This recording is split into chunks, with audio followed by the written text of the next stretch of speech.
the White House in Washington, a guard of honor stands at salute in honor of a distinguished visitor, President Eduard Benes of Czechoslovakia. Accompanied by Secretary of State Cordell Hull, President Benes greets President Roosevelt and is introduced to the President's daughter, Mrs. Anna Bettiger.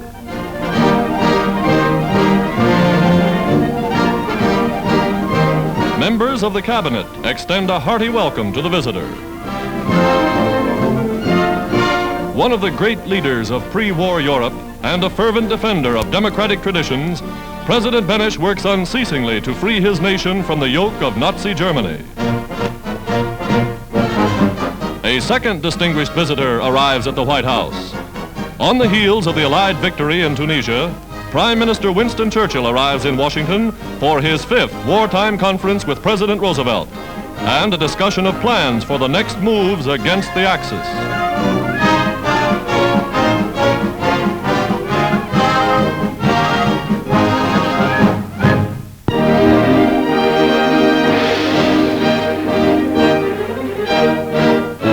Canadian lumbermen climb to dizzy heights to lop off the tops of the world's largest spruce trees.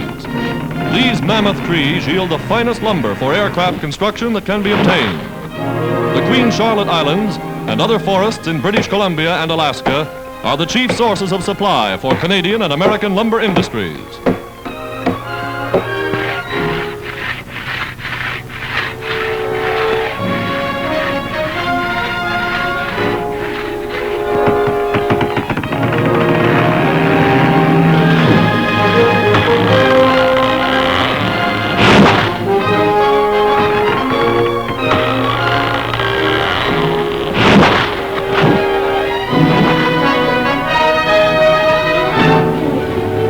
A 100 tons of giant spruce, but it's the strongest lightwood in the world.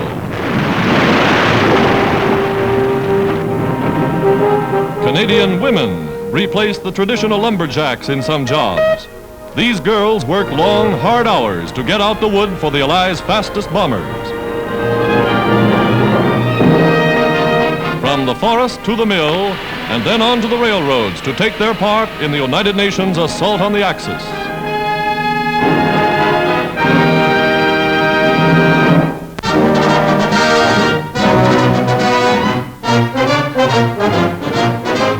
"25 years ago in Washington, President Woodrow Wilson inaugurated the first regular airmail service.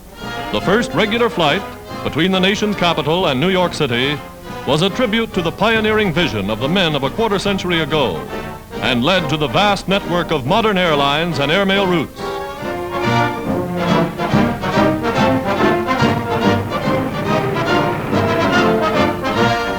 Today, Washington celebrates the silver jubilee of the foundation of the airmail. A new helicopter is the basis of the Postal Service's newest facility, the direct pickup at central points in cities and towns for fast delivery to the large airports. In front of the Capitol at Washington, Igor Sikorsky, designer of the new helicopter, sees his invention carry a special packet of mail to the Washington airport.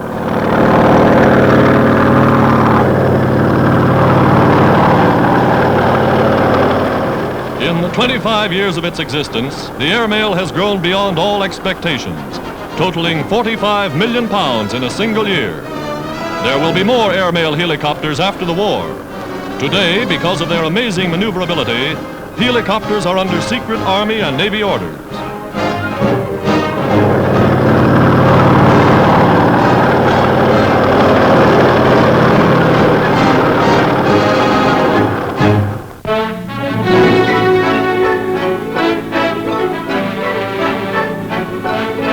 "150 tons of molten steel pour from an open hearth furnace at Henry J. Kaiser's new steel mill in California. This is the first steel ever produced on America's west coast and is indicative of the constantly expanding war industry of the United States. Kaiser, miracle man of merchant ship construction, witnesses the tapping from the first of the 6 furnaces, now furnishing steel for the sinews of war.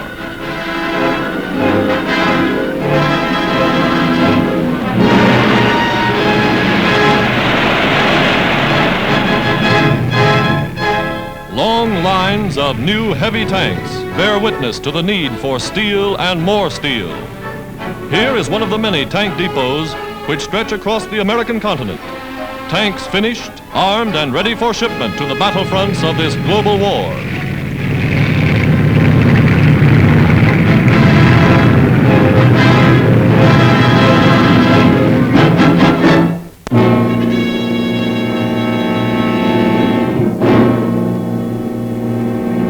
Action in the Aleutian Islands. With a well-established operations base at Amchitka Island, American troops practiced the invasion tactics which landed them on the Jap-held island of Attu. Cooperation between the Army and the Navy was responsible for the successful assault on this Jap-held island. Transport crews, gun crews, and troops in landing barges, everyone concerned, carry out the intricate operation designed to wrest the North Pacific island bases of Attu and Kiska from the Jap. Actual landings like this one have put American forces within bombing range of the Japanese mainland.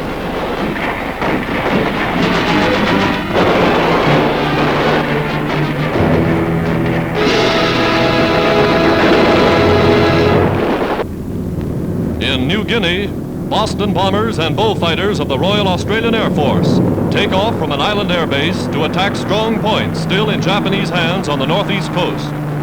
Driven out of Papua, small Jap units still hang on tenaciously to jungle outposts. The Australian Air Force constantly bombs and strafes them.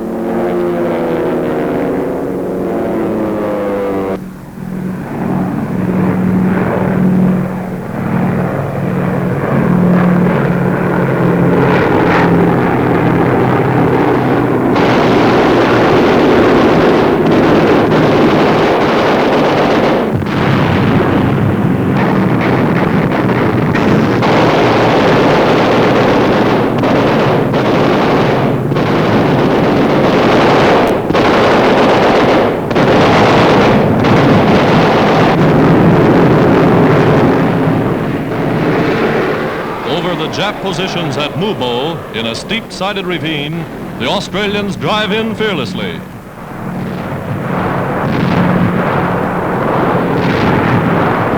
Another blow against the Japs, foreshadowing the big drives to come.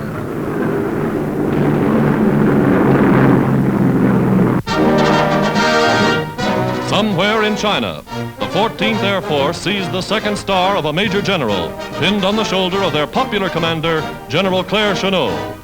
In turn, the general decorates heroes among his flying officers. This captain crashed in enemy territory, but made his way back safely to his base. Chinese pilots trained in the United States are attached to the force and congratulated by General Chennault. Pacific strategy calls for the rapid increase of Air Force striking power in China. In Washington, for strategic conferences, General Chennault receives the Mitchell Trophy for outstanding air achievement. His leadership of the famous Flying Tigers, who, as volunteers with the Chinese, harassed the Japs for months before Pearl Harbor. Following the complete collapse of Axis resistance in Africa, the Allied Air Force based in Egypt, Malta, and Tunisia pounds the shores of Italy's islands and the mainland of Italy itself. Flying fortresses streak across the Mediterranean to slash at Naples, Sicily, and Sardinia.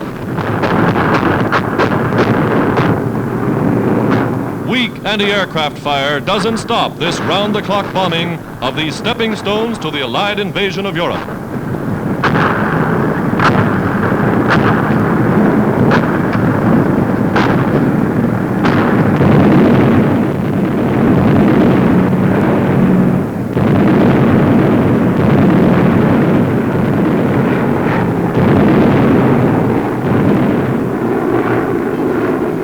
Allied wings over Axis Europe.